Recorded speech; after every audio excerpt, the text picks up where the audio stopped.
He also made a fatal flaw as a salesperson.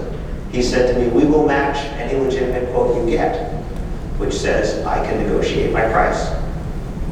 To a guy that's written books on sales, he said that.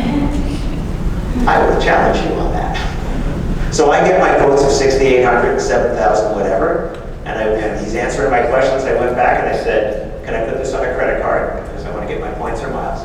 He's like, yes. I said, well, if you can do it for 6,500, including the electric, on a credit card, it's yours. He said, done. He never asked me for the matching quote, which is good because I didn't have one. But he said, I will match an illegitimate quote, which says, you have some wiggle room in your price. Don't do that.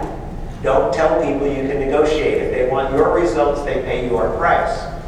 If you're going to do something for them, give them added value instead of taking money off so you keep the integrity of your price, and the stuff you gave them doesn't cost you much, if anything, because sometimes it costs you nothing.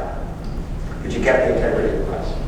And I have those postcards in the back as well. So here's my 5-step follow-up process. It's in my book, Why Are They Ghosting Me? It's probably shoved in some more, maybe a couple of the others. This is one of those, reply as quickly as you can. According to, I think it was the Wed Pro survey, couples choose the first one who responds about half the time. Because you're the one that seems the most interested. Reply as quickly as you can, and I would like you to use the same method. Now I agree with Doug, if you have a phone number, text them, right? 90% of text messages are seen within 3 minutes of when they're received. That's not the case for emails.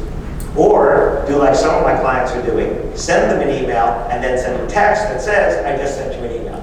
In case if you don't see it, it's probably in your spam folder, let me know. So you can use both of them. Reply as quickly as you can. I like you to use the same method initially. You can then change it. But again, if you have a phone, if they gave you the phone number, right, I would not make it a required field on your form. And therefore, if they give it to you, they're giving it to you voluntarily instead of they were forced to. When we secret shop and the phone number is required, we usually put 999, 999, 9999 or something like that, which is just your signal. Don't want to talk to you on the phone. Well, what's your subject line? There's no subject lines on messaging on Facebook or the not or whatever. You can make one, by the way. Your first line is the one they'll see. You can make a subject line. But on an email, there's always a subject line. And we always look at the subject line and who sent it before we open the email.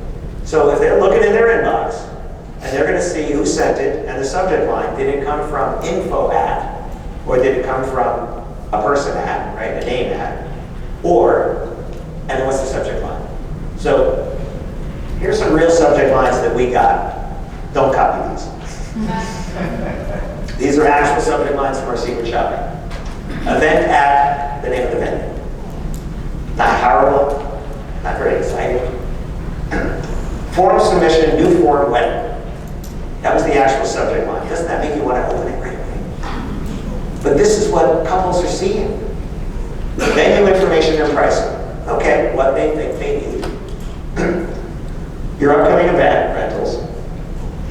New submission from contact form paginated. That was the actual subject line.